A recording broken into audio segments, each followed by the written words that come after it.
আমার মায়ের কাছে গেলে তো আমার 8টার আগে ঘুমই শেষ হয় না। যে কয়েকটা দিনই থাকি মনে হয় এই কয়েকটা দিন মহারানী হয়ে যায়। বাইরে তাকাতেই দেখি অনেক রোদ উঠে গেছে। চলে গেলাম দাঁত ব্রাশ করতে কলপার, আর দাঁত ব্রাশ করতে করতেই চোখ পড়লো আমার মায়ের লেবু গাছের উপর। লেবুগুলো এখনো ছোট ছোট আছে, কিন্তু আর কিছুদিনের মধ্যেই লেবুগুলো বড় হয়ে যাবে। এই লেবুগুলো পছন্দ করে না আমাদের বাড়ির এমন কোনো মানুষ নেই, সবাই এই লেবু গাছের লেবুগুলো অনেক পছন্দ করে। আর এই লেবুর যে কি পরিমাণ ঘ্রাণ কি আর বলবো। ঘরে গিয়ে প্লেট উল্টাইতে দেখি আমার মা আমার পছন্দের নাস্তাটা বানায় রাখছে, খুদে ভাত। খুদে ভাত তো আমার অনেক পছন্দ, আর এই খুদে ভাত দেখে মনটা তো অনেক খুশি হয়ে গেছে। সকাল সকালে খুদে ভাত দিয়ে যদি ভর্তা হয় আর কি লাগে বলেন। মরিচ বাটা, শুটকি ভর্তা আর আলু ভর্তা দিয়ে আমি তো আমার প্লেটটাকে সাজায় নিছি। এখন শুধু খাওয়ার পালা।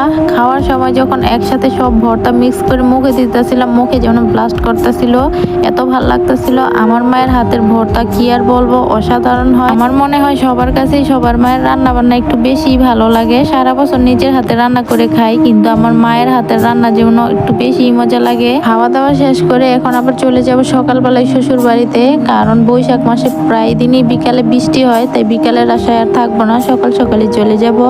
আমার ছেলেটাকে তো আমার মা সুন্দর করে রেডি করাই দিতেছিল। কাপড়ের ব্যাগটা ছেলের কাঁধের মধ্যে দিয়ে দিলাম। এখন সবাইকে বিদায় জানিয়ে চলে যাচ্ছি আজকে শ্বশুর বাড়িতে। আর আজকের মতো ভিডিওটা এই পর্যন্তই। সবাই ভালো থাকবেন, সুস্থ থাকবেন। আল্লাহ হাফিজ।